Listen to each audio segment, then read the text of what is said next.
So, as a man of my word, here is my video about my copy of Pokemon Emerald. Now, I don't have the label for it yet, but I'm going to run you through some verification checks to make sure they're real, so you can help figure out whether or not it's real. And just general cleaning, because I haven't done it to it yet. But this is the product, the final product of my copy of Fire Red that you saw me reshell in the other video. I didn't exactly apply the sticker straight on, but it looks really cool, and this is custom. So don't bother asking me where I got it from, the label from. This is a one-off. I don't really care if other people get my design, but I don't know who the artist is, and I said that in the last video, I think, and I don't want people to start profiting off of somebody's art I don't know who it belongs to. So, no resale. Anyways, here's my copy of Emerald. I've already taken the label off, because in the last video you saw that it had a label, and it did have a label, but it was really damaged, and the new one is on the way. I need a Q-tip. Give me that. I have a Q-tip. I had issues yesterday trying to get the game to actually boot. So that's what hopefully this cleaning. Oh, hey. I told you last time, I'm the only one allowed to lose focus around here. So let's not lose this screw. Keep track of that for me. You will shift, then right out. Normally, the student among you may have noticed that the battery has been replaced. Normally, I would do this myself. However, I did it myself for Ruby and Sapphire, but I have invested more money than I am confident telling you into this specific copy of Emerald, so I didn't risk it. I took it to my local repair shop, which replaced the battery a lot faster than I did, honestly. However, they are better at it. So one of the biggest things you look at in the verification of the cartridge is the battery itself. Mostly because a lot of the fake cartridges just straight up don't have the battery. Now some of them do, and some of them can get up there in quality, but if your cartridge is missing the battery, or it's at least missing, if it's missing the battery, that doesn't necessarily mean it's fake, because sometimes people will remove the batteries before selling them off. There are two pads here and here, which of course the battery gets soldered to. But if the pads are also not there and the battery is gone, that means, hands down, that means it's fake, because every cartridge, regardless of revision, had them. This fuse, or this capacitor, I don't know exactly what this is, but the lack of it also alludes it to being fake. Just because this chip is small does not mean that the game is fake. Turns out this specific chip is a Generation 2 chip, which means it was in later revisions. However, you can see the PCB white line. Gen 1 chips are much larger. However, that does not mean that this one is fake, or that the last one is fake, or the first gens are fake. But that being small does not immediately mean it's fake, but it is something to keep an eye out for. Another thing is, just like in my Fire Red video, these 4 test pads here. These 4 test pads, if they are not present or not in the top left corner, they aren't real. And that's just a blanket statement. So usually, because Emerald has a clear case, you can usually see it but without even opening the cartridge. I wouldn't bank too much on the Nintendo logo down here because companies will fake that. Oh, my heart sank. The original you can tell if a cartridge has a replaced battery because the majority of factory batteries had a blue ring around them. Now, most of them did. Not all of them. I have seen a few factory batteries that have had yellow. That's only a few. If you have a blue battery, that means it's probably original. However, they still make the blue batteries. That's just nitpicking. Because if the battery works, who cares if it's original or not? Well, you'd care a little bit. Because if it was still the original battery, that means it wouldn't last very much longer. Because these games came out, well, specifically Emerald. Don't quote me, because I don't do all these nerdy readings.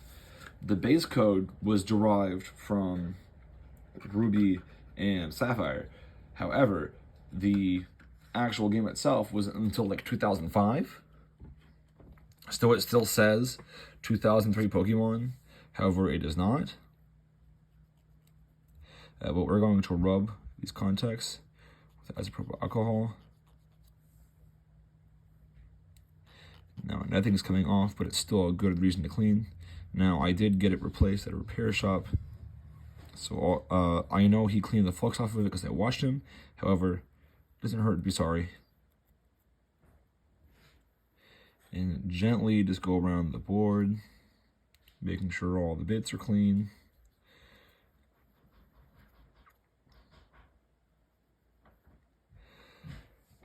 Throw that Q-tip away, because it's no longer of use to us. Oh, this is another big one. This information in the front. It's telling you that it's a 512 kilobyte flash card, which is what this is. And this CR1616 tells you what the CR1616 tells you what kind of battery it uses. So keep that in mind when you are perusing for emeralds. My only word of advice is to ask the seller whether you buy it on Facebook, Mercari, eBay, or if you're buying it off a website. Ask them if they can send you a picture of the motherboard and then run it through some comparisons. Feel free to take a picture of mine. However, like I said, because mine's a Generation 2, it may not match yours exactly. Feel free to take pictures, screenshots, and compare them to your, hopefully, Gen 2 cartridge. Because mine has been verified by me and 2 other sources that it is in fact real. So I am 100% confident of letting people take pictures of mine. So without further ado, let's get this back in its shell. And to put Emerald, Ruby, or Sapphire, pretty much just any Game Boy game, back in its shell, you would... there's a little post here. Hold on. There's still some sticky substance on it. We will take care of that, won't we?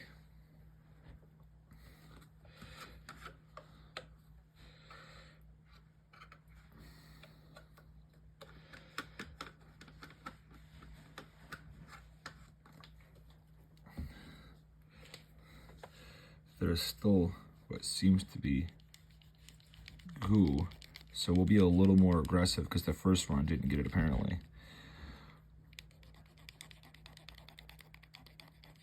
That might be why it's being picky on whether or not it wants to boot. I wish I had some E1000, which is basically, it's kind of like rubbing alcohol, but better suited for contact. It's E1000 contact cleaner. I don't know if I got everything.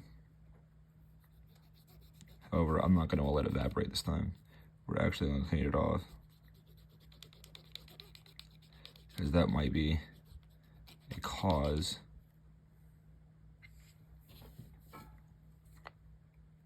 Okay, it's not all of the way gone, but that's most of it. I imagine that's some flux on the board.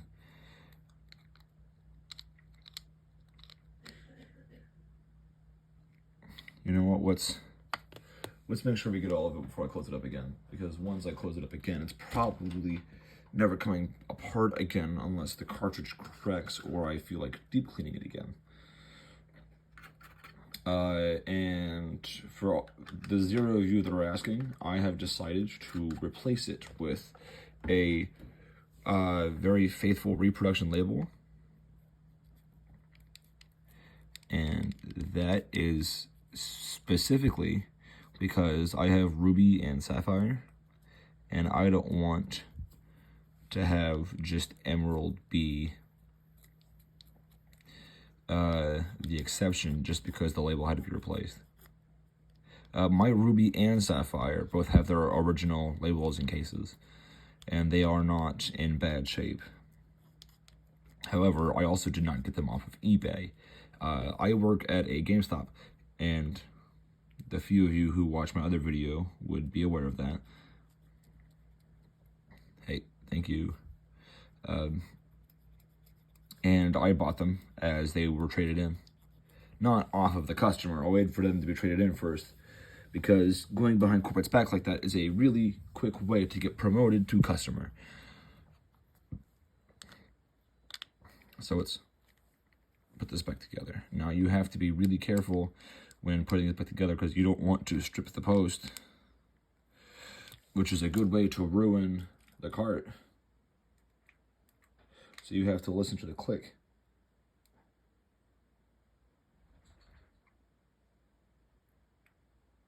Awkward silence.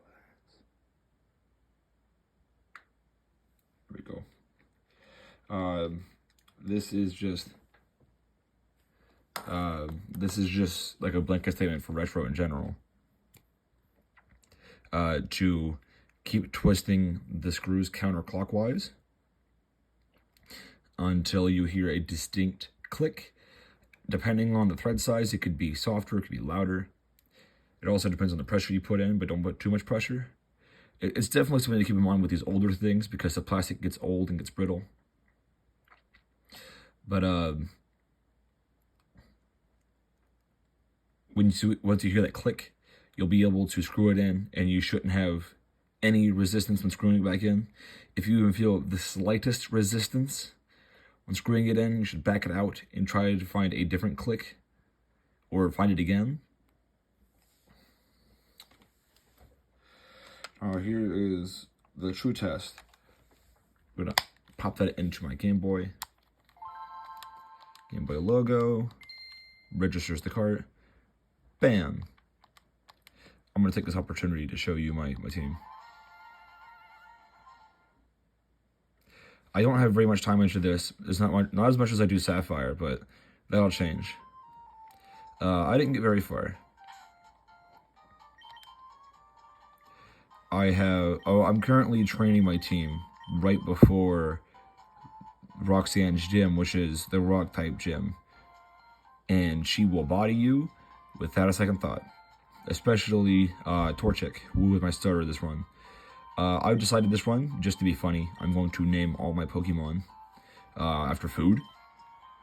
So my Torchic is named Nug. I have a Wurmple named Plum. I have a Zigzagoon named Pretzel. I have a that Pokemon. I don't even know what is that. I'm gonna get bullied in the comments. The Tailo named Twinkie. I've got a Shroomish named Rolo, and I've got a Puchiniana named Snicker. And that's pretty much it. Without further ado, remember to like, subscribe, let me know which of the Generation 3 is your favorite. I will be posting a thing in my community about the label, because that won't be part of this video. I hope you guys tune in next time for when I do another video that no one requested for.